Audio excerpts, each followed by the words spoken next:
안녕하세요. 반갑습니다. 드디어 낭만주의 애무하기 시리즈가 이 기나긴 애무를 끝으로 29편을 마지막으로 이제 끝날 예정입니다.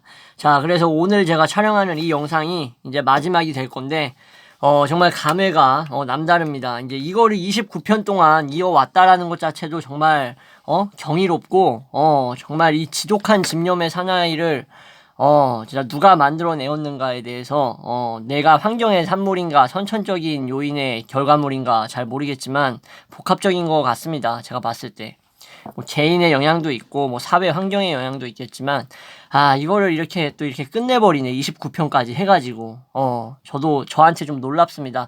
자, 여러분들이 보시든 안 보시든 이렇게 꾸준히, 일종의 이제, 끌고 왔던 거죠. 이 낭만주의라는 수레를, 수많은 이제 분야에 걸쳐가지고 애무하듯이 마치 겉핥기를 하듯이 그죠? 겉핥기를 하듯이 뭐 미술 아니면은 뭐 사회, 정치 뭐 이런 분야들에서 심지어 뭐 음악 이런 분야까지 거의 뭐 폭넓게 문학에다가 뭐 전반적으로 사회를 다 다루었어요. 낭만주의 사회의 그 당시 흐름. 이 당시가 이제 18세기 중반에서 19세기 이제 중순까지죠. 그죠? 18세기 말부터, 본격적으로 이제 낭만주의를 이렇게 부르지만 그 앞에 사조에 있었던 이제 뭐 계몽주의라던가 아니면은 신고전주의와 같은 것들도 있었고, 그죠?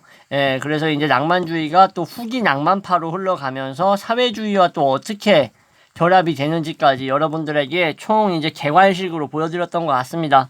여기에 나왔던 인물들에 대해서 여러분들이 뭐 주의 깊게 봤던 안 봤던 간에 다들 역사의 한 퍼즐 조각으로서 남아있는 사람들이고, 이러한 사람들이 마치 퍼즐 조각이 맞춰지듯이 손에 손을 잡고 손잡고 서로가 서로에게 영향을 미치면서 낭만주의 그 서유럽의 낭만주의의 거의 뭐 공신이라고 볼 수 있는 거예요.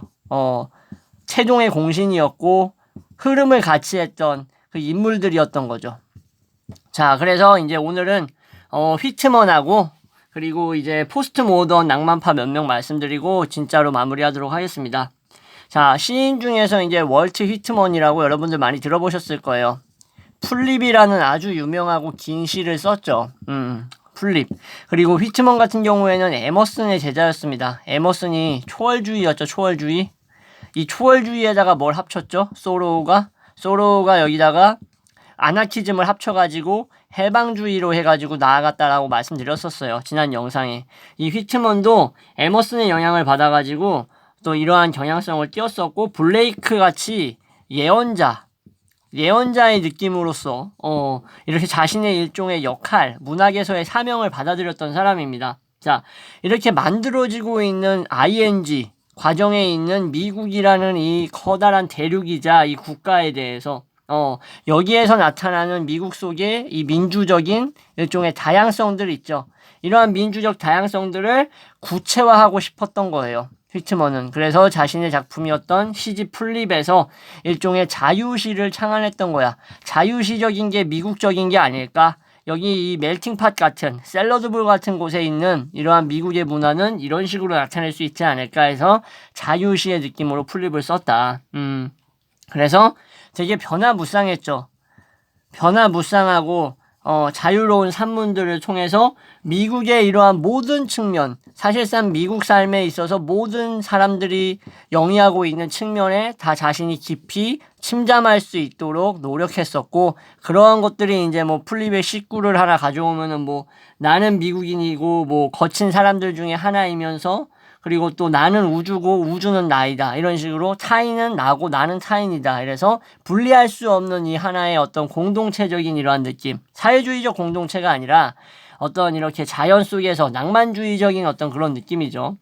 그래서 이러한 어떤 다양성, 자유를 구체화시키려고 노력을 많이 했던 사람입니다. 자, 그래서 휘트먼이 남겼던 이 시집 풀립이 사실상 뭐 유일한 책인데 끊임없이 계속 개정도 되고 분량이 계속 증가합니다. 그러면서 이 휘트먼 풀립 속의 이 작품 표면에는 뭔가 낙관적이고 모든 것들을 긍정하는 듯한 예찬적인 모습이 나타나지만 그 이면에는 또 어떤 슬픔과 애조 이러한 것들, 좀 다운그레이드 되어 있는 어떤 죽음에 대한 우리의 생각들, 평가들이 또 나타나기도 합니다. 자, 휘트먼 같은 경우에는 이제 자원 입대를 했던 사람이에요. 그리고 자원 입대를 했었고, 그 링컨, 에이브라임 링컨이 이제 암살당했을 때 또 영향을 많이 받았습니다.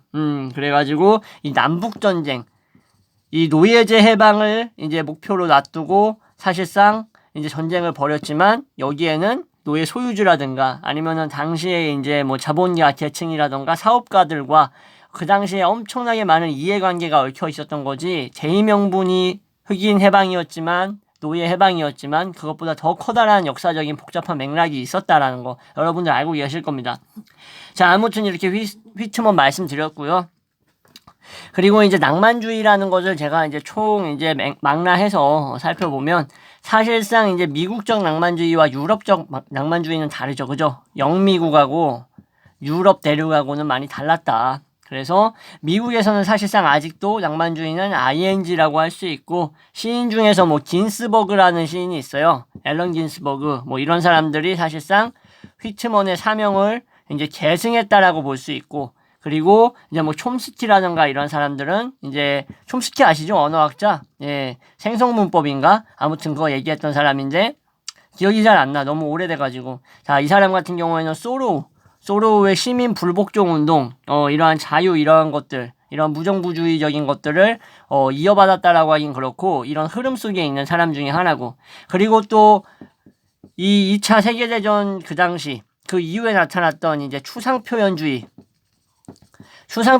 하면은 가장 유명한 사람, 액션 페인팅이라고 바닥에다가 물감 뿌리고 하는 거 뭐였죠? 그게 잭슨 폴록이라는, 교통사고로 돌아가시는데, 이 잭슨 폴록이라는 사람이 이 추상표현주의 액션 페인팅의 거의 뭐 선구적인 사람이었는데, 이 액션 페인팅 화가, 이러한 사람들이 일종의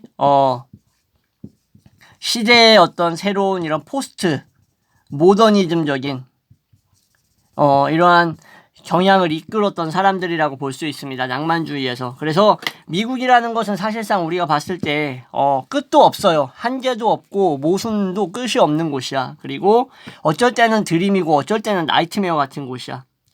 그리고 평화를 가장하기도 하면서도 폭력주의자들도 살아 숨쉬는 곳이고, 여기엔 또 인종차별도 살아 숨쉬면서 5만 가지 것들이 다 섞여 있어. 심지어 민주주의, 공화정도 있고, 여기에는 제국적 요소까지도 들어있어. 그리고 야생도 있으면서 또 도시도 있고, 진짜 휘트먼 플립에서 나타나는 그러한 단어 구절 하나하나들이 미국을 지칭할 수 있는 표현들이라는 게 정말 신기하고 소름 돋는 내용들입니다. 가난과 부, 이러한 것들 뭐 어느 나라에든지 다 있겠죠.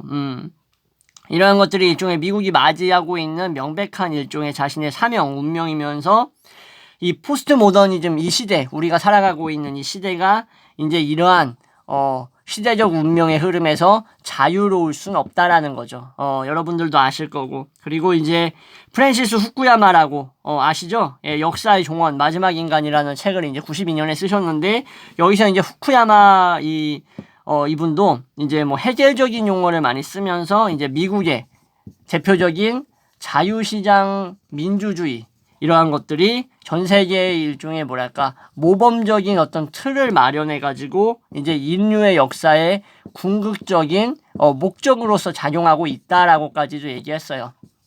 후쿠야마 교수님이, 그죠? 프랜시스 후쿠야마. 자, 이렇게 해서 사실상 낭만주의라는 것은 끝이 없는 운동이고, 지금도 새로운 형태로, 이렇게 표현하면 맞을까? 기계적? 아니지. 기계적이라고 말하기보다도 뭐랄까, 이거를 뭐 IT적 낭만주의라고 해야 되나?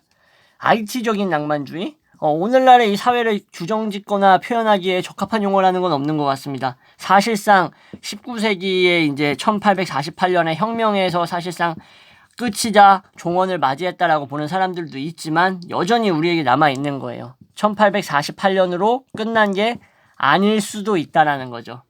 그래서 낭만주의 속에는 전통과 이상, 그리고 현대가 번갈아가면서 나타나고 있고, 이러한 영향들이 수많은 예술에 영향을 줬고, 상징주의, 표현주의, 초현실주의, 사실주의, 뭐 어마어마한 이러한 이즘에 영향을 줬다라는 것들.